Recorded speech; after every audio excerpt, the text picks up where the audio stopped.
Padre Señor, en esta hora te damos gracias por tu bondad, por tu misericordia, por tu amor, por permitirnos tener todos estos artículos eléctricos, Señor, que nos ayudan a hablar con más facilidad.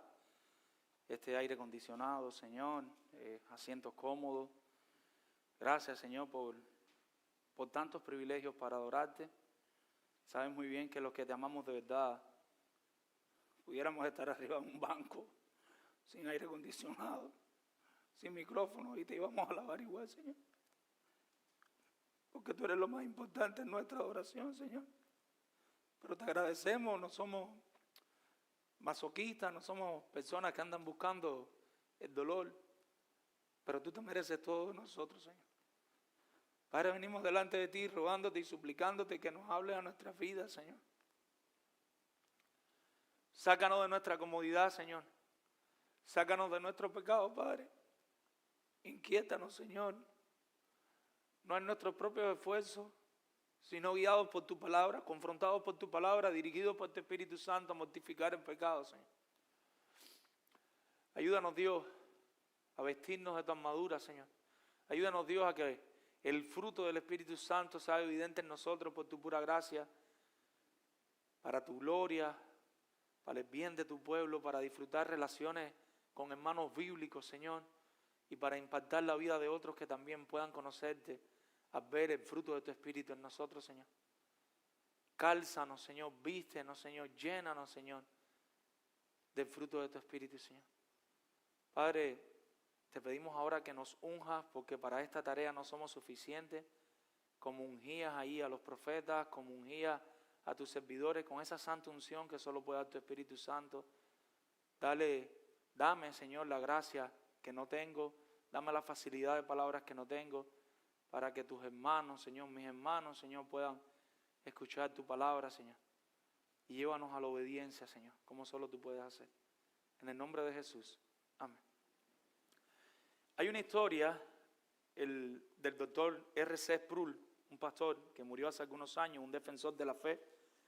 Y él tiene varios libros de niños. Les animo a los padres a buscar en Amazon, en otros lugares, todos los libros que él tiene escritos para niños. Todos son maravillosos, son hermosos. Él usa unas comparaciones bien bíblicas, bien centradas en la Escritura, por eso digo que son hermosos. Y lo hace en un lenguaje que nuestros hijos lo pueden entender. Dentro de esos libros hay un libro que se llama El sacerdote de los ropajes sucios. El sacerdote de los ropajes sucios. No podemos hacer una narración completa del libro, pero a grandes rasgos, él empieza a narrar en el libro que hay un gran sumo sacerdote y hay personas, y a veces se escogen a personas para ser sacerdote y escogen a una persona. A esta persona vamos a llamarle Jonatán.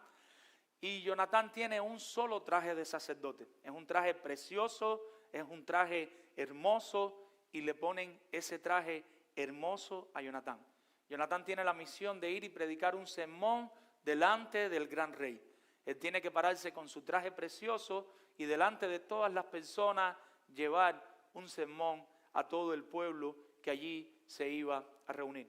Pero pasa algo accidental.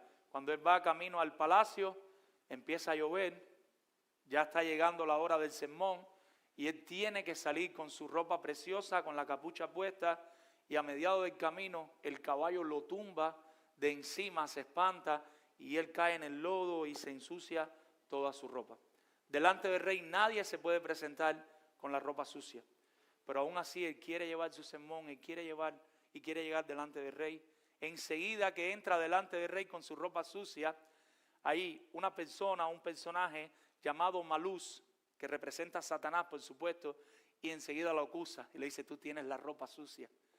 Con esa ropa sucia tú no puedes estar delante del rey. El rey le dice: en efecto, es verdad, delante de mí no puedes predicar ese sermón con esa ropa sucia. Que nadie a esta altura piense que estamos hablando en sentido literal y estamos hablando de la ropa sucia de alguien. Estamos hablando del pecado de nosotros, del pecado con el cual no nos podemos presentar delante de Dios. Es real. Ninguno de nosotros se puede presentar con su pecado sin arrepentimiento, sin otras cosas que explicaremos después, llegar y decirle a Dios: mira, aquí está mi pecado, tienes que perdonarme. Tienes que dejarme ser hijo tuyo, así como estoy en esta suciedad. Eso es lo que queremos ilustrar hasta este punto. Él se va triste, pero el rey le dice, mira, te voy a dar una oportunidad, puedes regresar de nuevo la próxima semana, creo que era, y puedes predicar el sermón, solo ves y lava tu ropa. Llegó a su casa, trató de lavar sus vestidos, trató de lavar su ropa. Cuando la fue a revisar al siguiente día estaba más sucia todavía porque el barro era muy fuerte, la suciedad se metía mucho dentro de su ropa y por él mismo no la pudo lavar. Pensó, voy a ir a un tintorero, y buscó el tintorero del pueblo, le llevó la ropa para que se la lavara, para que se la preparara, y él le dijo, venga al siguiente día a buscarla. Cuando llegó, el tintorero le dio la mala noticia, tus ropas no se pudieron lavar. De hecho, se desbarataron, ya se rompieron ya, porque no hubo forma de lavarla. Él estaba bien preocupado. El tintorero le dice, ¿por qué no te pones otras ropas nuevas? Y él le dice, el gran sacerdote me dijo que solo tenemos una muda de ropa. No hay una segunda muda de ropa. Solo tenemos una sola y que tenía que cuidarla. Con todo y eso, voy a apurar un poquito la historia. Él va delante del sumo sacerdote y le dice, mira, esto fue lo que me pasó. El sumo sacerdote le escucha con paciencia, le dice, te escucho, pero lo siento. Solo por la ley está establecido que hay una sola muda de ropa para ti. No hay más ninguna. Pero puedes hacer algo. Y le dio un poco de esperanza. Ves al castillo del príncipe y habla con el príncipe. Para allá fue Jonatán, partió rumbo al príncipe, llegó, estaban los soldados afuera del castillo, les contó que él necesitaba conversar con el buen príncipe. Los soldados lo llevaron hasta donde estaba el príncipe, él les presenta su causa al príncipe, y cuando le presenta la causa al príncipe, el príncipe le dijo, te voy a ayudar. Y le dijo, ¿me vas a dar una ropa nueva? Le dijo, no, pero te voy a ayudar, confía en mí. ¿Pero cómo? Yo no me puedo presentar sucio delante del rey. Confía en mí, descansa en mí. Entonces el príncipe, viendo su condición y que él no entendía, lo lleva delante de una chimenea grande, y dentro de la chimenea había un carbón afuera que ya estaba frío, pero usted sabe que se tizna, o sea, tiene tizne, tiene churri. Él le dice, toma el carbón. Cuando Jonatán toma el carbón, le dice, mira tus manos. Sus manos estaban sucias. Él le dice, no te preocupes, prepárate para que vayas delante del rey a predicar el sermón, que yo te voy a ayudar. Él se va, pero ahora se va por fe, porque dice, ¿cómo? Mi ropa sigue sucia. Yo pensé que el rey iba a ir a una gaveta, iba a buscar una ropa nueva, me la iba a entregar. El príncipe no me ha dado nada, y ahora yo tengo que predicar la próxima semana. Y tuvo que empezar a predicar, a preparar el sermón y a prepararse, pero hacerlo por fe, porque todavía su ropa seguía sucia. El día que se presenta delante del gran rey, el día que tiene que traer el sermón, nada más que entra allí en el palacio del rey, en la sala del rey, una vez más regresa Malús y le dice, tu ropa sigue sucia, tú no puedes predicar, tú sigues sucio. En eso entra el príncipe. Para sorpresa de todo, el príncipe hace algo que nadie se esperaba. Lo que el príncipe hace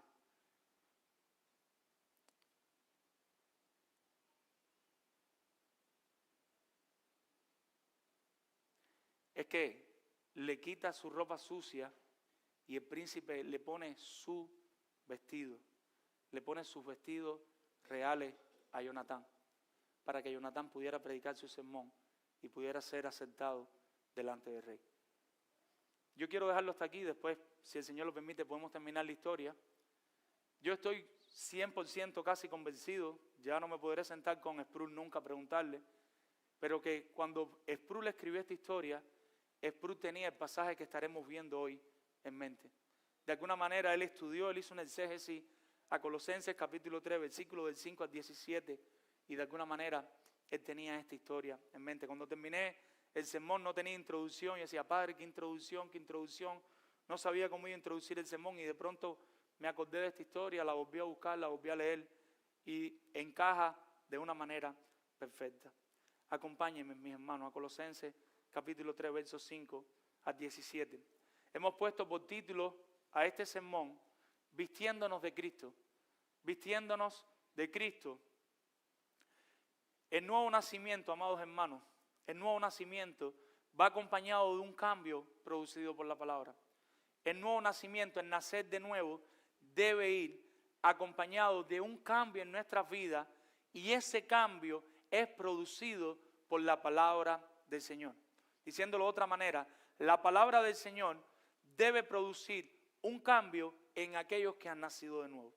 Como decíamos la semana pasada, si tú dices que tú naciste de nuevo, pero tu vida no ha cambiado en nada con respecto a cómo tú vivías antes de Cristo, lamento decirte que no eres creyente, no has nacido de nuevo.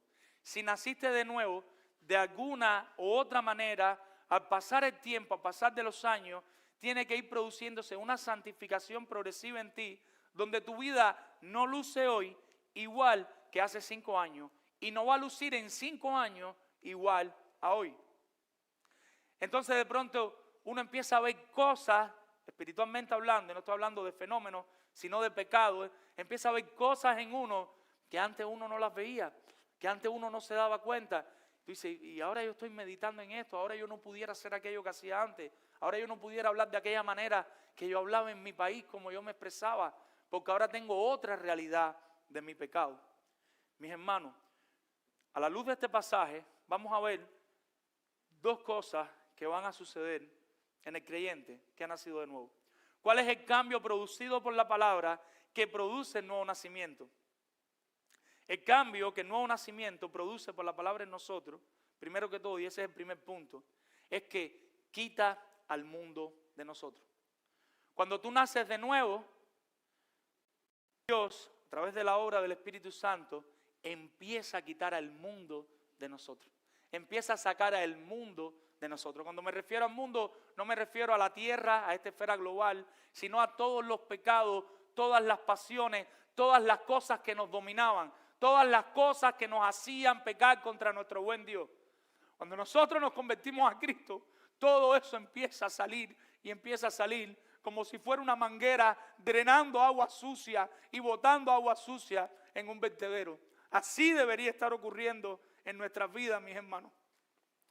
A la luz del versículo 5, vamos a ver varias órdenes que tiene este pasaje, pero ahora en esta primera parte vamos a ver al menos 3 cosas, 3 mandatos que el apóstol Pablo le da a los colosenses. La primera orden o el primer mandato que le da, ¿cuál es? Versículo 5, y él le dice, claro, literal, haced morir lo terrenal en vosotros. La palabra en griego para morir ahí es la misma que utilizaríamos ahora para un muerto, y es, denle muerte, que el pecado se muere en ustedes. Hay un punto, no por nuestros propios esfuerzos, donde nosotros debemos estar buscando dónde sale el pecado. No sé si han visto el jueguito ese que sale en las cabezas y tú le das a esta cabeza y le das a esta y le das a la otra. En un sentido, descansando en la gracia de Dios, nosotros deberíamos estar así espiritualmente. Salió el orgullo, salió la ira, salió la falta de humildad, y que nosotros no descansemos en ningún sentido mortificando nuestros pecados. Mis hermanos, imagínense un corazón que está latiendo. No sé si han hecho experimentos. Cuando estaban en la secundaria, en el pre, teníamos que hacer algunos experimentos en la universidad con ranas, y entonces las ranas estaban vivas. Lo sentimos por los que aman mucho los animales, pero teníamos que aprender y de alguna manera, y entonces teníamos que abrir para hacer algunos experimentos a la rana, y a veces la rana estaba viva, pero su corazón estaba latiendo, y por malos médicos que éramos, la rana se nos moría, y tú veías como el corazón se iba apagando y se iba apagando hasta que el corazón dejaba de funcionar. Asimismo debería pasar en nosotros, pero con respecto al pecado. De alguna manera nuestro corazón, que está ahí agitado, que está ahí apasionado con el ser el que más novia tiene en la universidad, con ser la más linda del pueblito donde tú vives, con ser la princesa del carnaval, con que todo el mundo te mire, con que todo el mundo esté alrededor de tuyo, con ser el que más dinero tiene, con ser el más inteligente, con ser el más importante. De alguna manera, cuando tú te conviertes a Cristo y tienes un nuevo nacimiento, tu corazón tiene que dejar de ir latiendo y dejar de ir latiendo y dejar de ir latiendo al punto tal que eso para ti es basura, que ya eso para ti no significa nada, que ya eso para ti no tiene ninguna importancia. En este caso él lo ilustra de esta manera, pero lo podemos aplicar a todo, y él dice fornicación, porneía o porneia. Esta palabra es la misma palabra para cualquier pecado que tiene que ver con las relaciones sexuales en toda la Biblia. Si la relación sexual es de alguien que está casado, que traiciona a su esposa, En el español la Reina Valera utiliza adulterio, pero es la misma palabra en griego. Si la relación es entre dos personas que se van a casar, pero no se han casado y tienen relaciones sexuales, la Biblia dice en español fornicación, pero es la misma palabra. Si te acuestas con una hermana o con un hermano, nosotros le llamamos incesto, pero la Biblia utiliza la misma palabra, porque la Biblia lo que está describiendo es cualquier relación sexual ilícita. Si tú caes en prostitución y tú das tu cuerpo por dinero, la Biblia utiliza esa palabra. Si tú te acuestas con una persona de tu mismo sexo significa hombre con hombre y mujer con mujer, la Biblia utiliza la misma palabra. Pero nosotros pudiéramos emplearla para una persona que se acuesta con animales. Se llama zoofilia, pudiéramos emplear ese término. No está en la Biblia, pero nosotros lo pudiéramos emplear. Para una persona, hay niños y quiero cuidarme, que intenta tener este tipo de relación con los muertos, necrofilia. O para una persona que intenta tener este tipo de relación con un niño, pedofilia. Y asimismo, en cualquier tipo de relación ilícita que empiece en nuestras vidas, la palabra que viene es porneía o porneia, que aquí se traduce fornicación. Entonces, en un sentido, mi hermano, sea cual sea la relación ilícita que tú estás teniendo en tu vida, tú tienes que darle muerte. Quizás tú, la palabrita en griego no la voy a decir más, porque no soy especialista en griego, es solo con la mente, también tienes que darle muerte. Yo espero que me estén entendiendo, mis hermanos.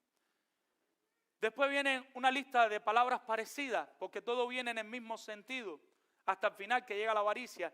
Y él dice, no solo fornicación, mis hermanos, él dice impureza, cualquier inmundicia, aunque no sea en el área sexual, cualquier cosa inmunda en nosotros, debemos darle muerte. Yo tengo que ir rápido porque son muchos versículos. Y no solo la impureza, sino las pasiones desordenadas, cualquier deseo insaciable que surge en nosotros. Tú ves que de pronto tú tienes un deseo que surge en ti y ese deseo se está convirtiendo más grande que leer la Biblia, que tu relación con Cristo, que la iglesia, que congregarte. Córtale la cabeza, mátalo antes que siga creciendo y te robe el gozo de la salvación. Si eres salvo no perderás la salvación, pero te vas a encontrar un día que no vas a tener ni deseo de venir a la iglesia. Te encuentras entonces de pronto un día que no lees la Biblia hoy, pero no es que descansando en la gracia la lees mañana, es que no la lees mañana, no la lees pasado, y como la abuelita de los espejuelos, el día que vayas a buscar los espejuelos es que vas a encontrar la Biblia por el tiempo que llevas sin leerla. Morir, lo terrenal, fornicación, impureza, pasiones desordenadas. ¿Qué más debemos hacer morir? Dice el apóstol Pablo, malos deseos o deseos pestilentes, deseos con mal olor, deseos con hedor. Cuando tú eres cristiano, a través de la predicación, a través del discipulado o a través de la lectura personal tuya de la Biblia, uno va descubriendo todas estas cosas que son pecados delante de Dios y debe comenzar en nosotros un estado de desagrado, un estado de suciedad dentro de uno que debe arrojarnos delante de los pies de Cristo. Si eso no pasa, tú nunca has chocado con la cruz. Si tú eras buena en la iglesia católica y tú dices creer en Dios y todavía tú eres buena, tú no has entendido el mensaje de la cruz. Hasta que tú no te veas como el pecador más grande que hay en el planeta Tierra, hasta que tu mujer no te veas más pecadora que tu esposo, hasta que tu esposo no te veas más pecadora que tu esposa, tú no has entendido ni entiendes el Evangelio. Pablo quiere que no tengamos esa sensación dentro de nosotros que nos hace desear más cosas que a Cristo. Pregunta, ¿cómo nosotros podemos hacer entonces para que estos deseos no fructifiquen si ya conocemos a Cristo, si nos arrepentimos, si hemos creído en el Evangelio? Dice Pablo, déjalos sin vida, mátalos. Y nosotros siempre hemos utilizado la misma ilustración de la pecera con los dos pececitos y la idea es desnutre a esos deseos. No le des el alimento que ellos necesitan y empieza a darle el alimento al espíritu que él necesita. En ese momento esos deseos van a morir por desnutrición y va a empezar a florecer otra cosa en ti. Ahora Pablo sale del área sexual con fornicación, impureza, pasiones desordenadas, malos deseos, avaricia y llega al final y dice, y también avaricia. ¿Qué cosa es la avaricia? Idolatría. La avaricia no es un santo, no es una virgen, pero él dice que es idolatría. ¿Idolatría de qué? De pecados del corazón, de pecados que veneramos dentro de nosotros. ¿Y qué cosa es, pastor, la avaricia? La avaricia es la codicia. La avaricia es el deseo insaciable que nunca estamos satisfechos con lo que tenemos. La avaricia, la codicia, es que nosotros preparamos o somos realistas, hay una inflación, ya sea que sea culpa de los republicanos o los demócratas, yo lo que sé es que hay una inflación y que la gasolina está insoportable y que la renta ha subido a niveles que no sabemos a veces cómo vamos a pagar el mortgage, de lo caro que está todo, y que ya vamos a comer y a veces estamos comiendo un Happy Meal porque el dinero no nos da para pagar una buena comida para nosotros y una buena comida para... Viene en estos días el mesero y me decía, ¿y qué vas a pedir? Digo, dame un chance. Porque él veía que yo pedí 3 Happy Meal y tenía 3 niños, pero él veía que yo no pedía la comida mía. Él no sabía que uno de los Happy Meal era para mí. No se dice Happy Meal, no sé cómo se dice. Una cosita de comer de los niños. Uno trata de salir, trata de compartir con los hermanos y trata de hacerlo de la manera más sencilla que pueda, pero la inflación es real, regresando al punto. Tú sacas tus cuentas y tú dices, wow, de verdad necesito X cantidad más al mes para poder llevar una vida digna, para poder cumplir mis gastos. ¿Qué es lo que hace la avaricia? Cuando tú llegas a X cantidad, que es real por la inflación, yo estoy hablando cosas aquí, que a no ser 5 o 6 millonarios que hay ahí sentados, todos estamos luchando con esto.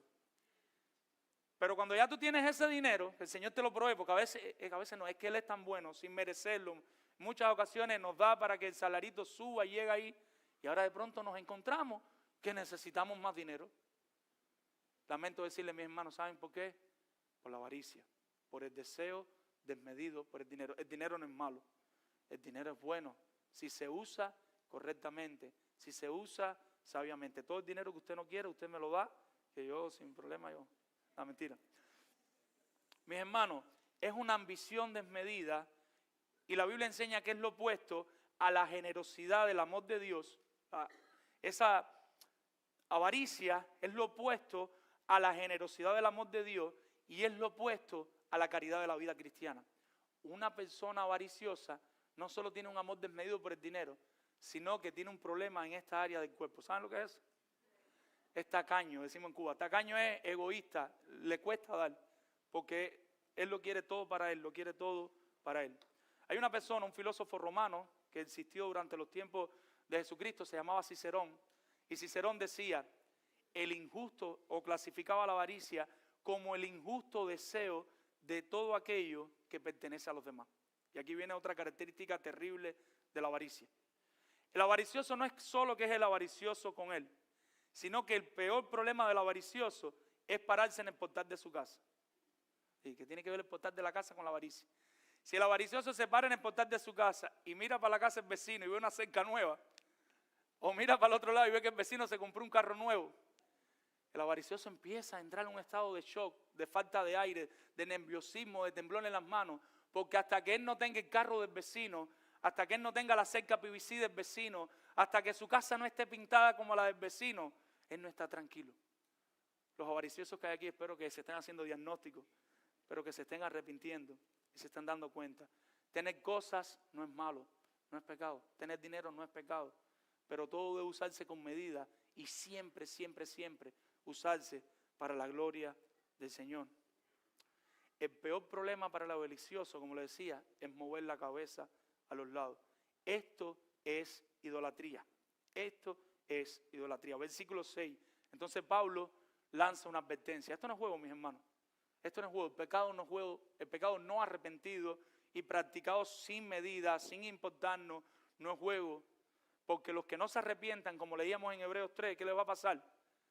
Cosas por las cuales la ira de Dios viene sobre los hijos de desobediencia, sobre los incrédulos. Esos hijos de desobediencia son aquellos que no han confiado en su buen Señor y no han vivido para su gloria. Son aquellos que practican esta avaricia, pero no es una vez, no es porque todos aquí hemos mirado para el lado y nos ha gustado algo, sino que miran y miran y miran y no se arrepienten. Está hablando del pecado que se practica sin arrepentimiento. Y eso aplica a la avaricia, pero aplica para cualquier pecado. ¿Cuál es la consecuencia de una persona que vive así? Que un día va a llegar, por ilustrarlo de alguna manera, delante del Señor, y el Señor le va a decir, yo no te conocí. Tú estuviste en la iglesia, tú ofrendabas, tú leías la Biblia, pero tú nunca te arrepentiste. Tú siempre viviste en incredulidad con respecto a mí. Tú no eres salvo. Versículo 7. ¿Y qué es lo que pasa? El apóstol Pablo, cuando habla de fornicación, impureza, pasiones desordenadas, hace algo fuerte, mis hermanos. ¿Y qué es lo que hace? Él da por sentado en el versículo 7, vayan leyendo el versículo 7, y él da por sentado que eso eran prácticas de nosotros antes. Un verdadero creyente de nuevo se supone que no está en adulterio, practicando sin arrepentimiento. No está hablando que cayó, se arrepintió, lo perdonaron, se restablece el matrimonio. Estamos hablando que anda, esta es su esposa, pero él sigue con otras mujeres. O este es su esposo, pero él sigue con otros hombres. Eso no pasa en una persona nacida de nuevo. Cuando tú los confrontes, cuando tú los sientes juntos a hablar, como matrimonio que viene a pedirte consejería, si ese hombre traicionó a esa mujer traicionó a ese hombre, ellos se están muriendo de vergüenza y de arrepentimiento delante de uno como consejero que los está aconsejando. Si eso no pasa, lo que pasa es que la persona no es creyente, mi hermano. Lo que pasa es que la persona no ha nacido de nuevo. Verso 7, en las cuales vosotros también anduviste, ¿pero cuándo? En otro tiempo, cuando ustedes no pertenecían a Cristo, cuando ustedes vivían en los pecados de la carne, en la satisfacción de este mundo. Todos aquí, de una u otra medida, hemos tenido malos deseos antes de ser de Cristo, pasiones desordenadas, fornicación, impureza, pero estoy hablando en sentido desmedido, sin pausa. Nosotros íbamos como si uno fuera por una loma hacia abajo. No sé si usted ha tenido el gozo de niño, yo sé que los niños aquí con los celulares no saben lo que es la vida, de montarse en una bicicleta sin freno, loma abajo, y tener que frenar cuando ya vas loma arriba, pero no porque tú quieras, sino porque no hay dinero y la bicicleta no tiene freno y tienes que frenar con el zapato, tienes que poner el pie en el piso. Nosotros vivíamos así, mis hermanos. Nosotros vivíamos loma abajo, pero sin saber lo que iba a pasar y no teníamos freno. Nuestras vidas eran vidas llenas de pasiones para nosotros mismos. Pero en algún momento nosotros chocamos con un stop, que es la cruz de Cristo. Un stop que nos paró, un stop que nos dijo alto, un stop que nos salvó la vida, porque nosotros íbamos camino a la muerte. Era loma abajo y sin freno, pero era camino al infierno. Y este stop nos paró y nos dio una oportunidad de seguir y de volver a vivir.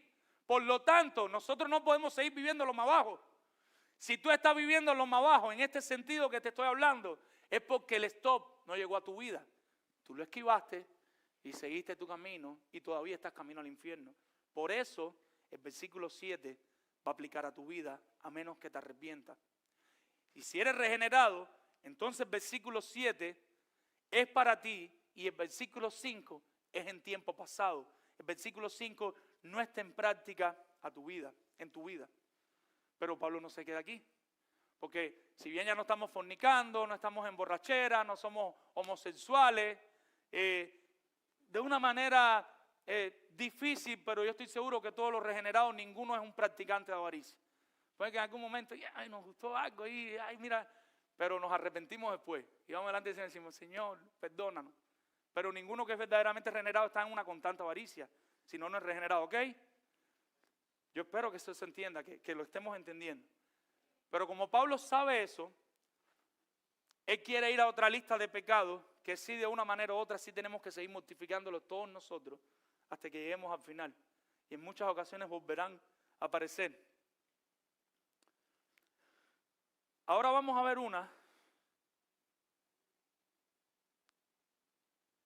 que la encontramos diaria, mis hermanos, en nosotros prácticamente. Muchas de estas cosas las encontramos diarias en nosotros y tenemos que estar arrepintiéndonos constantemente. Entonces la visión debe abrirse más todavía para vigilar más. La pupila tiene que dilatarse más. Porque en la otra ya no estamos practicando eso y de alguna manera nosotros como que nos descuidamos. En el descuido está el peligro, porque ahí caemos. Pero muchas veces nos descuidamos. Pero en esta tenemos que estar bien alerta. Porque yo estoy seguro que si usted es un pecador igual que yo, usted diario lucha con estas cosas. Usted diario tiene una batalla con este segundo orden de mandato. Pero miren cómo empieza el mandato, mis hermanos, versículo 8. ¿Qué les dice? Pero ahora, ¿cuándo es el ahora? ¿Saben qué significa el ahora? No es que estudiar griego, ahora mismo. Ahora en lo que yo estoy hablando con ustedes, les estoy compartiendo la palabra del Señor. Ahora mismo, propónganse en su corazón, antes de leer estas cosas, que usted va a empezar a batallar con estas cosas. Cuando usted la empieza a ver salir, usted le va a dar con el martillo. Y si usted no puede, darle un martillo a su esposa o a su esposo. Y dígale, ayúdame a martillar conmigo, porque me doy cuenta que yo solo no puedo. ¿Y cuáles son las cosas? Y él empieza, pero ahora dejad también vosotros, ustedes mismos y nosotros, todas estas cosas. ¿Qué cosas? Y empieza con la primera, la ira. Y recuerden, tenemos que ir rápido. La pasión violenta, esa pasión que nos hace hacer locura. A veces estamos en casa con los niños se airan, quizás muchas veces porque papá y mamá también se airan, pero les enseñamos lo que hemos aprendido. El que se aira, y ahora viene el segundo pecado, y termina como enojado, y el enojo es una respiración profunda, una respiración fuerte, y nosotros le enseñamos, porque la Biblia lo enseña, a hará locuras.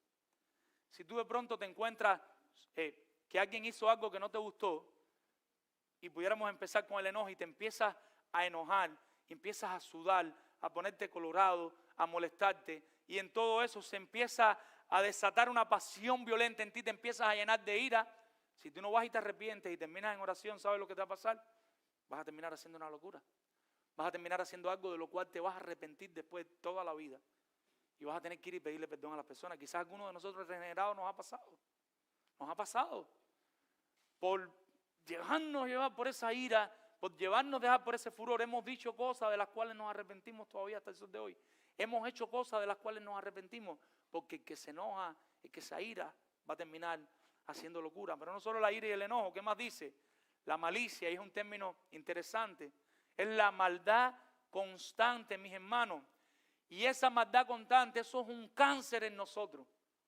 Porque ¿cuál es el problema de la maldad constante? En el término, el problema no es tanto la maldad que hacemos, sino la maldad que percibimos. Cuando nosotros tenemos la mente mala, aún convertido, a veces nosotros usamos esa frase, es que yo vengo del mundo y yo tengo la mente mala. Sí, es verdad que la tenemos mala, pero por los pecadores que somos. No por la calle que tenemos, porque venimos del mundo. Nosotros le echamos la culpa a la calle, a lo vivo que somos, pero en realidad es que todavía el pecado está ahí. Y el pecado es ese, es la maldad, es la mente mala, donde nosotros siempre estamos suponiendo lo peor del otro. Entonces otra persona hace algo, y en vez de nosotros hacer lo que dice Filipenses capítulo 4, pensar lo bueno, lo amable, lo noble, lo puro, si hay virtud alguna, pensar en eso, ¿qué hacemos nosotros? Eso lo hizo por mí, eso lo dijo por mí, y estás en la casa con tu esposa y cualquier cosa que hace tu esposa, movió un mueble y tú dices, lo movió por mí. Y ya estás enojado, airado y loco por discutir con tu esposa, o al revés, pensando, tu esposo hizo eso que hizo para avergonzarme a mí. En vez de sentarnos a conversar, como veremos después, tengo que ir más rápido, no me da tiempo pararme y me da dolor.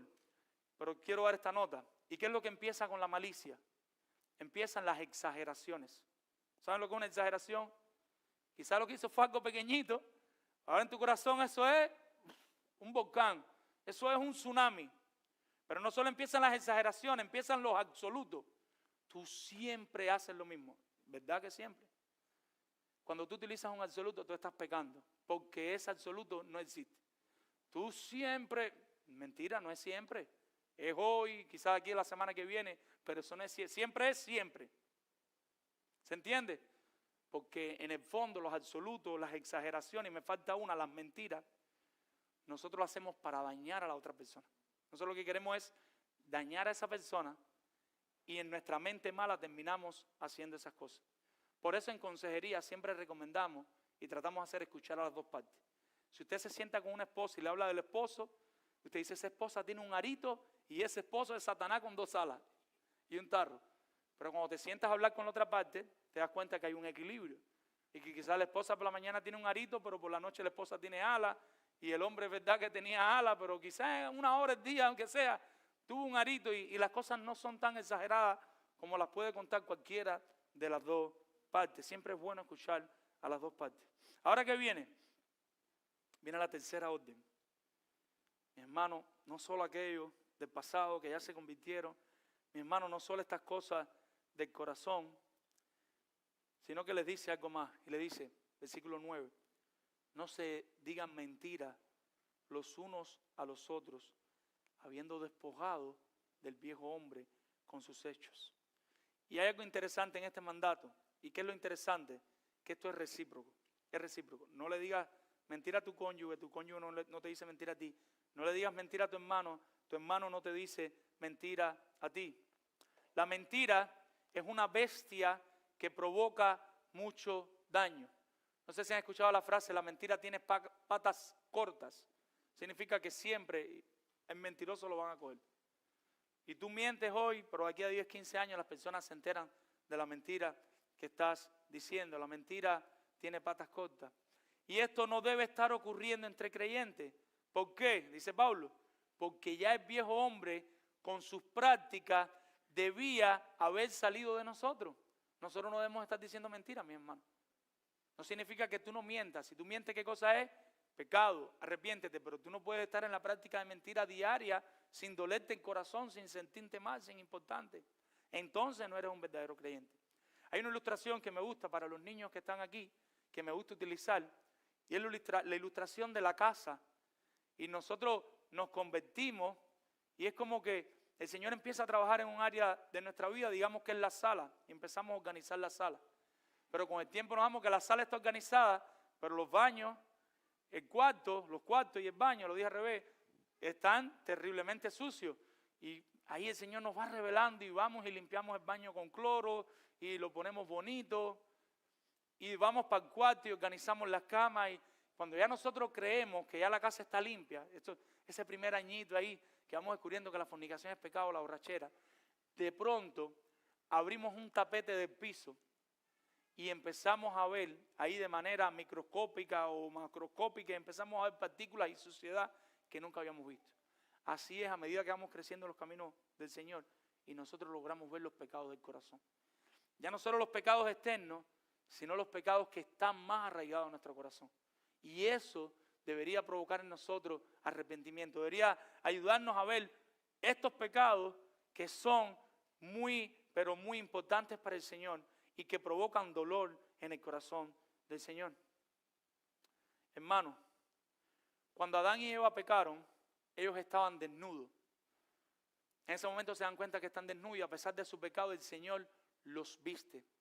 Automáticamente que el Señor viste a Adán y Eva ensuciaron sus vestiduras, las mancharon con sus pecados. Las vestiduras de Adán y Eva ahora lucían como vestidos apestosos. Los hijos de Adán y Eva, los nietos, la descendencia de Adán y Eva, que somos todos nosotros, todas esas personas reciben una vestidura sucia. Reciben una vestidura que no pueden limpiar por ellos mismos. No hay forma de que tú puedas limpiar tu propia vestidura. Pero por la gracia de Dios, Cristo, cuando muere en la cruz, Cristo lo que hace es que Cristo nos quita esas vestiduras sucias y Cristo nos pone sus vestiduras, pero la cosa no para ahí. Cristo se pone nuestras vestiduras sucias. Al Cristo ponerse nuestras vestiduras sucias, Él está delante del Rey. Él no debe estar delante del Rey así. Cristo tiene que pagar las consecuencias. Por eso es que Cristo tiene que morir, o Cristo muere en lugar de nosotros. Si Cristo no muere en lugar de nosotros, nosotros no nos podíamos quedar con las vestiduras limpias de Cristo. Nuestras vestiduras todavía estuvieran sucias. Y esa es la única manera en que nosotros podemos estar delante del Rey limpio. Para estar delante del Rey limpio, Cristo tuvo que estar sucio. Y por Cristo estar sucio, Cristo tuvo que morir en la cruz por nuestros pecados y tuvo que sufrir las consecuencias de llevar nuestra ropa sucia.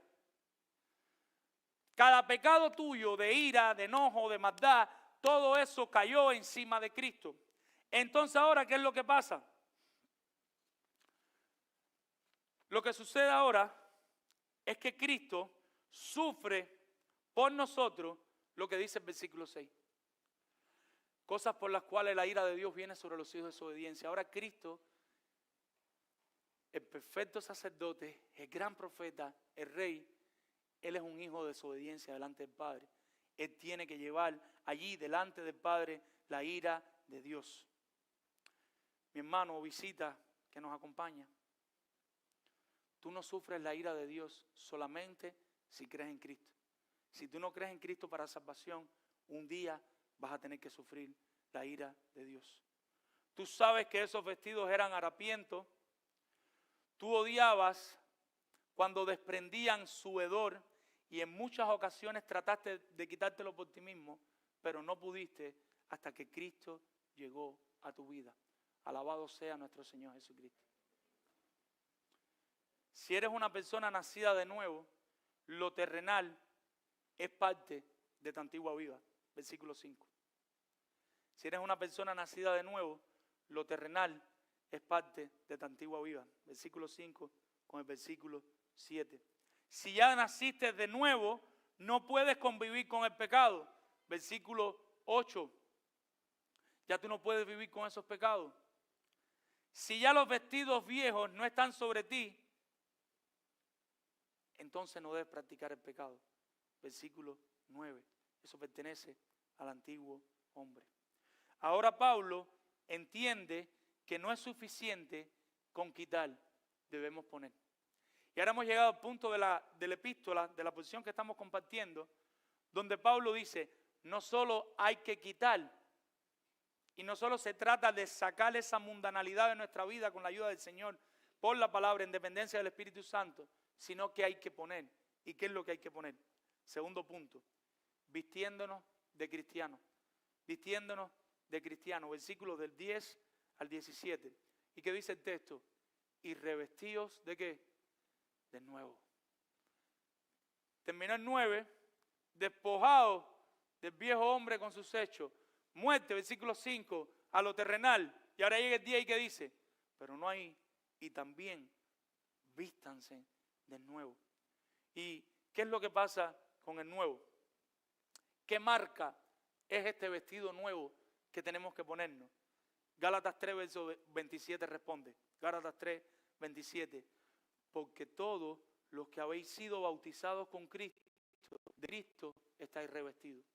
Y aquí no está hablando del bautismo de agua. Está hablando del día que nosotros creímos en Cristo y nos arrepentimos de los pecados y nosotros somos bautizados en Cristo. El día que tú fuiste bautizado en Cristo y que el Espíritu Santo vino a morar a tu vida, en ese momento tú has sido revestido ¿de quién? De Cristo, mis hermanos. Los cristianos que están aquí, la ropa que tú tienes puesta ahora es Cristo. Tú estás vestido de Cristo y eso tiene consecuencias. No es me he visto de Cristo y sigo haciendo lo de antes. No. Ahora tú tienes la ropa de Cristo encima de ti. ¿Y qué dice el texto? El cual, conforme a la imagen del que lo creó, se va renovando hasta el conocimiento pleno. Ahora lleva la imagen del que lo creó, pero por dentro de él se va renovando, se va haciendo nuevo. Empieza un proceso de hacer un nuevo hombre en nosotros. Ese nuevo conocimiento que vamos tomando de las Escrituras, empezar a entender el Evangelio hasta el punto tal que ahora nosotros estamos luciendo más como Cristo. Por eso necesitas leer la Biblia, mi hermano. Si tú no lees la palabra de Dios, tu vida nunca va a ser transformada. Si tú estás aquí y por la gracia de Dios quizás tú eres regenerado, yo no te quiero quitar la salvación porque yo no soy nadie para quitarle la salvación a nadie. Si tú de verdad creíste, si tú de verdad te arrepentiste, pero tu fe es débil, ahí estás rozando con el pecado. ¿Saben por qué? Porque tú no lees la palabra del Señor. Cuando nosotros descuidamos la palabra del Señor, no nos damos cuenta del pecado que hay en nuestras vidas. Verso 11, donde no hay griego ni judío, sin circuncisión ni incircuncisión, los bárbaros ni los de otro pueblo los excitan. No podemos tener todos los detalles. Siervo ni libre. Está haciendo un contraste entre uno y otro, sino todo lo contrario, que en estos creyentes ahora Cristo es el todo y en todo. Cristo es el todo en cada uno de los creyentes que hay aquí reunidos hoy. Si usted es un verdadero creyente, Cristo tiene que ser el todo en nosotros. Nosotros deberíamos estar vistiéndonos más como cristianos y más de Cristo.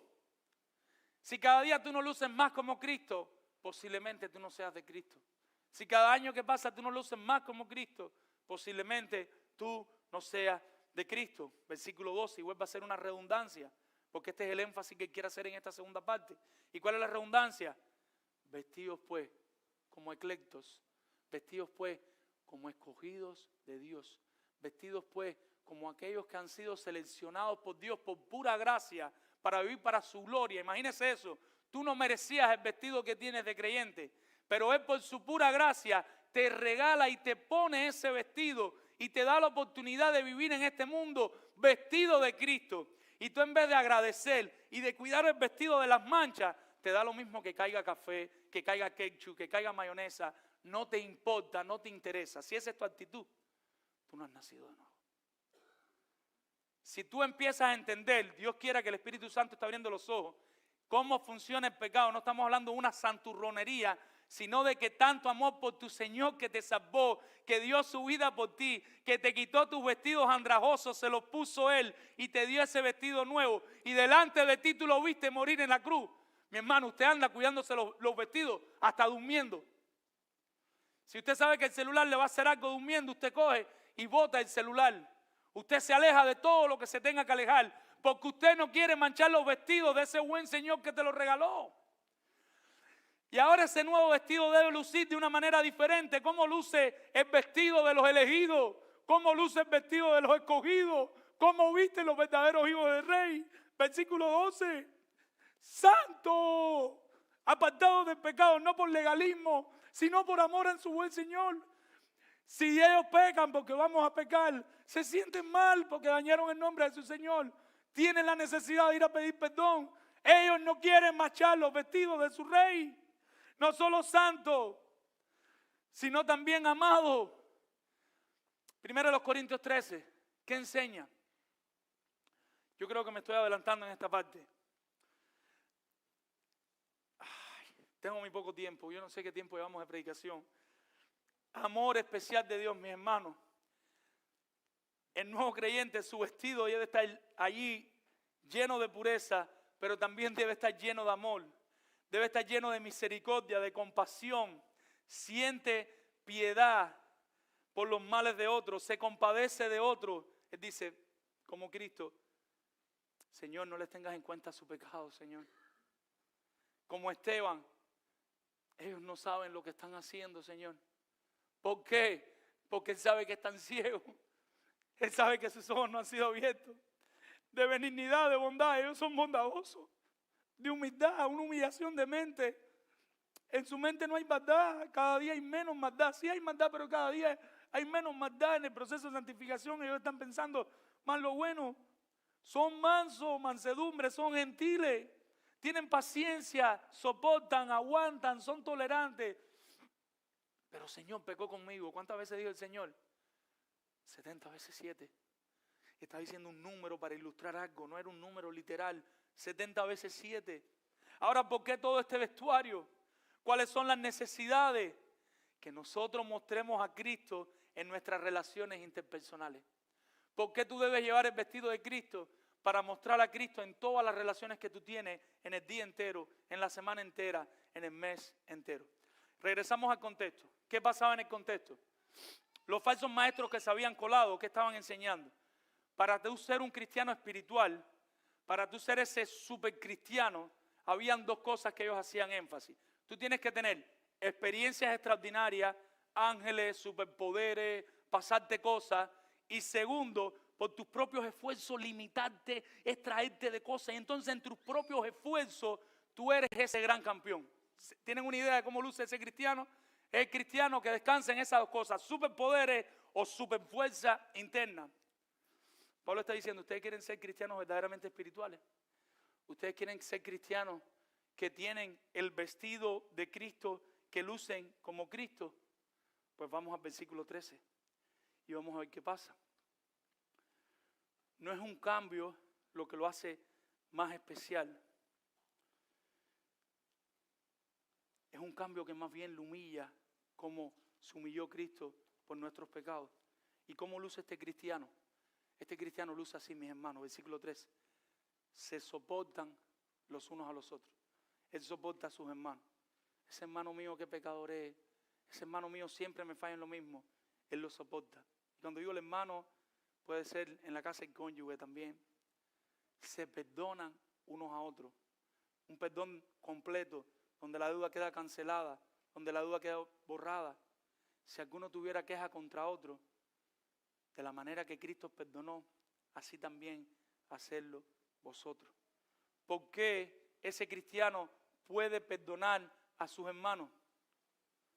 porque él entiende cómo Cristo lo perdonó a él. Me estoy saltando algunas cosas.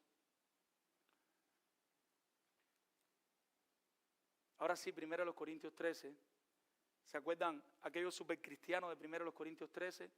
Pero mira, yo hablo en lengua, yo tengo don de esto, yo tengo lo otro, yo tengo lo otro. ¿Qué le dice el apóstol Pablo? ¿Ustedes tienen todo eso? Si no tienes amor, eres como un metal que resuena y como un címbalo que retiñe. Si lo que te mueve a ti a hacer cualquier servicio, cantar, tocar, predicar, dar un discipulado, si lo que no te está moviendo es el amor por tus hermanos y querer vivir para la gloria del Señor, nada de lo que estás haciendo delante del Señor tiene ningún valor, ni te convierte en nada, ni en nadie mejor que tus hermanos. Mis hermanos, una buena oración sería: Señor, ayúdame a amar a esta persona como Cristo me ama a mí. Piensa ahora en la persona más difícil para ti. Y sé que muchos van a pensar en mí, pero no importa.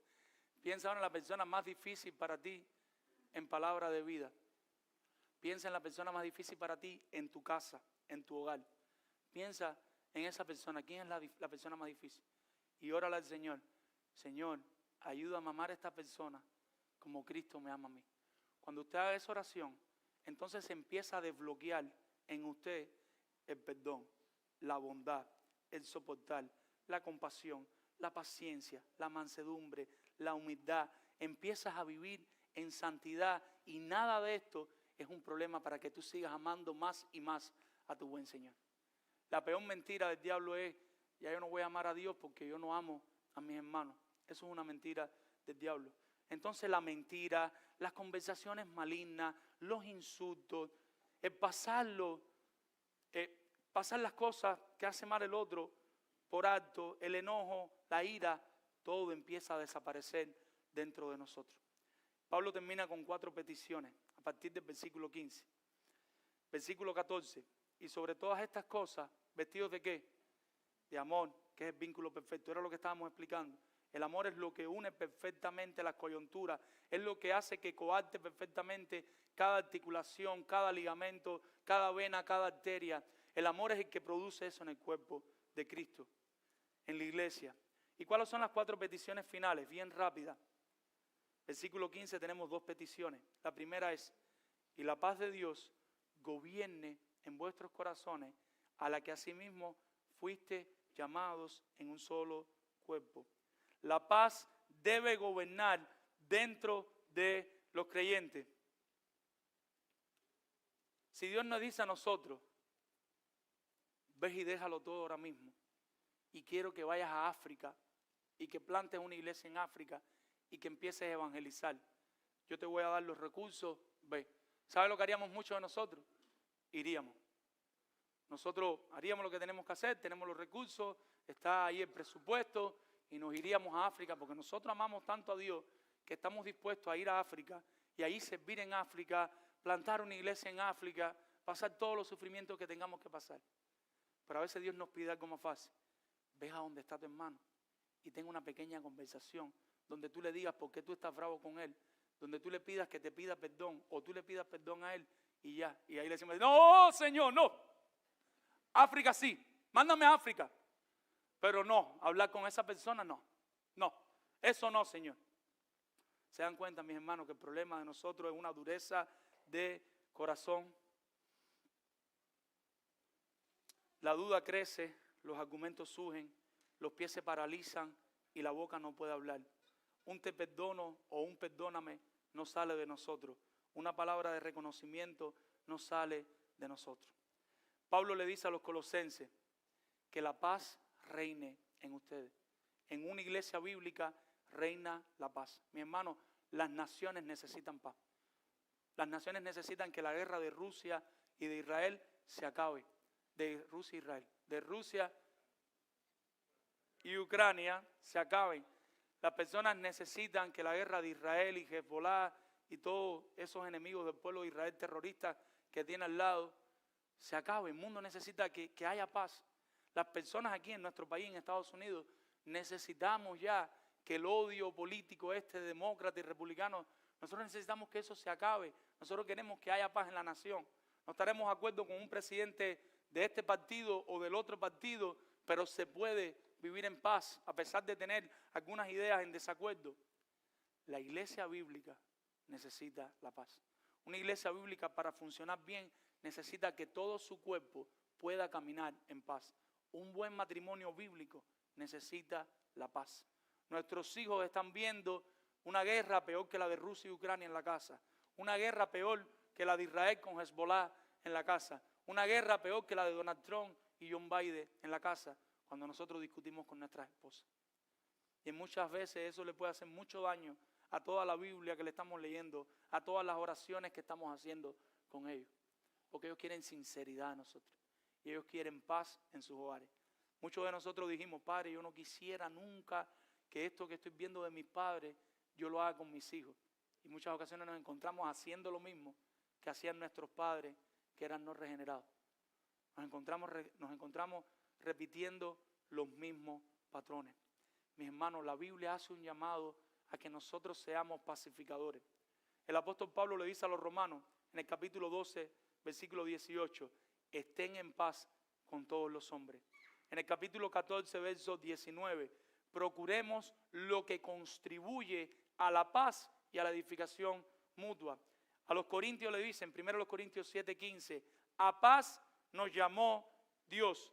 En Gálatas 5:22 les recuerda que uno de los frutos del Espíritu, cuando empiezan con los primeros, ¿cuáles son? Amor, gozo y paz. Ahí está la paz. A los Efesios, en el capítulo 2, verso 15, le dice que Él murió, Cristo murió, para que haya un solo pueblo viviendo en paz. El deseo de Él es que su pueblo viva en paz. En Efesios capítulo 6, verso 15, le dice, y calzado los pies con el apresto del evangelio, ¿de qué? De la paz. Cuando Él dice ahí, el apresto es la preparación de la paz. Nosotros podemos estar evangelizando a México, Argentina, Bolivia, tener una misión en no sé dónde, pero si nosotros no somos pacificadores, si no andamos en paz, al Señor no le importa nada de lo que estamos haciendo, mi hermano. Es como nada lo que estamos haciendo. A los Colosenses, en el capítulo 1, verso 20, les da un recordatorio que a nosotros se nos olvida. Porque nosotros a veces pensamos que la paz es imposible. Entonces decimos, sí, pero paz, yo no creo que... ¿Qué dice capítulo 1, verso 20? Y por medio de Él, reconciliar consigo todas las cosas, las que están en la tierra, las que están en los cielos. ¿Haciendo qué? La paz mediante la sangre de la cruz. Cristo hace posible que aún las relaciones más difíciles, aún el matrimonio más deteriorado ahí que está pensando en divorciarse, en llegar a la casa y firmar un papel, Cristo hace posible esa paz en ustedes. Ese padre que está tan molesto con su hijo que no lo quiere perdonar, o ese hijo que está tan molesto con su padre que no lo quiere perdonar, Cristo hace posible esa paz. Ese hermano que está molesto con su hermano y que si se sientan a tomarse un café se dan cuenta que están molestos por bobería, quizás por cosas teológicas que no se han explicado, que no se han podido explicar, y ellos creen que no sé. Es bobería, mis hermanos, delante del Señor. Estamos llamados a vivir en paz. Segunda petición, no solo vivan en paz, versículo 15, sino que más, sed agradecidos. Cultiven la gratitud. ¿Cuánto trabajo nos da la gratitud a nosotros? Los cristianos deben ser conocidos por su ropaje de gratitud. La gratitud es como una plantica que tú riegas y crece. A medida que tú practicas más la gratitud, más va creciendo la gratitud delante de ti. Nosotros no podemos andar por el mundo sin agradecerle a las personas que nos rodean. Debemos ser agradecidos, mis hermanos. Si alguien le roba la gloria al Señor, allá esa persona, nosotros no tenemos que pensar en eso. Nosotros solo tenemos que pensar en ser agradecidos. Tercera petición, versículo 16. Y esta petición es central en todo el pasaje. ¿Y cuál es la petición del versículo 16? Que la palabra abunde tanto en ustedes, que se enseñen, que se exhorten, se aconsejen los unos a los otros, y que la canción, la alabanza, o sea, que cantemos la palabra con gratitud. La palabra de Cristo mora en abundancia en vosotros. ¿Qué cosa?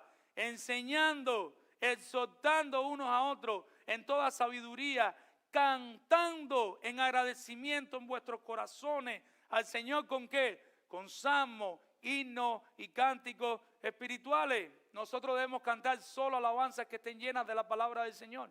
Nosotros no estamos autorizados para cantar otra cosa, para pararnos aquí por lo menos el domingo. En su casa sí, pero por lo menos aquí el domingo, en el día del Señor, nosotros podemos cantarle solo a Dios y a su Cristo. Nosotros estamos autorizados solo para cantar las Escrituras, para cantar del mensaje del Evangelio. No podemos, cada detalle no lo podemos explicar, pero esta es la esencia de lo que Pablo quiere decirle. Palabra, mis hermanos. Alguien decía, estos días estamos compartiendo El progreso de peregrino de John Bunyan, y alguien decía que si a John Bunyan tú le picabas las venas, salía biblina, salía Biblia de dentro de él. Conocían tanto la Biblia estos puritanos que ellos se sabían la Biblia, la podían aplicar a cualquier situación, se la sabían de memoria, y nosotros muchas veces no entendemos las Escrituras. Mi hermano, si usted está leyendo, no sé si pueden bajar un poquito los aires, yo creo que está haciendo calor, no sé si soy yo aquí, no, yo estoy a 90 grados. Si usted está leyendo El progreso del peregrino y usted no entiende las cosas espirituales que ahí se explica, es muy probable que sea porque usted no tiene un entendimiento todavía de la palabra de Dios. Siga leyendo la palabra de Dios, no se desanime, siga conociendo su pecado y dígale: Señor, ayúdame a conocer mi pecado. Y la cuarta y última petición, verso 17: y todo lo que hacéis, ya sea de palabra o de hecho, hacerlo todo en el nombre del Señor Jesús, dando gracias a Dios Padre por medio de Él. Comentarista JFB dice: como discípulos llamados por su nombre, como suyo, buscando su dirección y ayuda y deseando obrar de modo de ganar su aprobación. El verdadero creyente ahora vive para la gloria de Dios. Ahora quiere imitar a Cristo. Ahora vive en agradecimiento por lo que Cristo hizo en la cruz. Hermanos, Cristo no solo vistió las ropas harapientas de Adán, Cristo no solo cargó con nuestros ropajes, sino que Cristo también nos entregó los ropajes de Él. Cristo se lleva su ropaje, el ropaje de nosotros se lo pone y por eso tiene que morir en la cruz, pero Cristo nos da su ropa y por su ropa ahora es que nosotros nos podemos presentar santos delante de Dios. No es por nuestros propios méritos. Él quiere que los colosenses sepan eso. Colosenses no es por sus méritos. Lo que esos falsos maestros le están diciendo es mentira. No hay nada que ustedes puedan hacer por ustedes mismos. Necesitas a Cristo. Necesitas a Cristo. En el huerto, Dios vistió a Adán a Eva, y en la cruz, Cristo al morir y soportar la ira de Dios por nosotros, al llevar nuestros ropajes, ahora nosotros podemos disfrutar de sus ropas reales. Hebreos 4:15 dice que Él fue tentado en todo, pero sin pecado. Él vivió en este mundo y Él soportó todo tipo de tentación, pero sus ropajes nunca se ensuciaron. Por eso es que Él nos los puede ofrecer. Su santidad hizo posible que fuera el sacrificio perfecto y que pudiera transferirnos unos ropajes perfectos. Ahora tú, como creyente, como persona que nació de nuevo, lleva sus vestidos. Pregunta para ti, creyente, pregunta para ti, iglesia: ¿los cuidarás? ¿Cuidarás los ropajes de Cristo que tienes puesto ahora mismo? ¿Velarás porque se mantengan limpios? ¿O te dará lo mismo que caiga una gota de enojo, que los salpique la ira, que se despinten con la falta de perdón, que pierdan el color por la falta de gratitud, que se les abra un hueco por la falta de mansedumbre? Mis hermanos, nuestros vestidos de Cristo están unidos por fuertes costuras que son la Escritura. ¿Cómo te estás sosteniendo, mi hermano, en este mundo de pecado? En este mundo terrible que cada día avanza más y más al mal. ¿Cómo piensas hacerlo sin el compañerismo? Note que el pasaje es uno a otro y el pasaje está centrado en la Escritura. ¿Cómo piensas hacerlo sin leer la Biblia, sin venir a congregarte, sin estar en relaciones los unos con los otros? Pronto comenzamos los grupos de vida en agosto. El domingo no alcanza para conocernos, para saludarnos, para darnos la mano, para saber cómo puedo orar por ti, para saber por qué estás luchando. Necesitamos cada un esfuerzo y comiencen a venir a los grupos de vida. Necesitamos cada un esfuerzo y se unan a un grupo de vida. De verdad, se lo pedimos encarecidamente por el bien de sus almas. Planifíquense en los que puedan. Si hay alguno que no puede, entendemos, pero traten de venir. Mis hermanos, quiten el pecado, pongan la santidad y que la palabra crezca en nosotros. Vamos a orar. Padre, Señor, en esta hora te agradecemos por tu palabra, por tu bondad, por tu amor. Te damos gracias por Cristo, Señor, porque Él murió en la cruz por nuestros pecados. Y te pedimos que este ropaje nuevo que ahora llevamos, Señor, por tu pura gracia, lo podamos cuidar para tu gloria, Señor, descansando en ti, Señor. Por tu palabra, alimentando nuestro espíritu y esforzándonos, pero por desnutrir el pecado que nos asedia, que se acerca, Señor. Padre, si hay algo que está bañando esta era, es el entretenimiento, Señor. Muchas veces decimos que no tenemos tiempo, pero en realidad lo que hacemos es perder el tiempo en cosas banales, Señor. Padre, todos necesitamos distraernos un poco, pero ayúdanos a enseñar. Enséñanos a ponernos tiempo, Señor.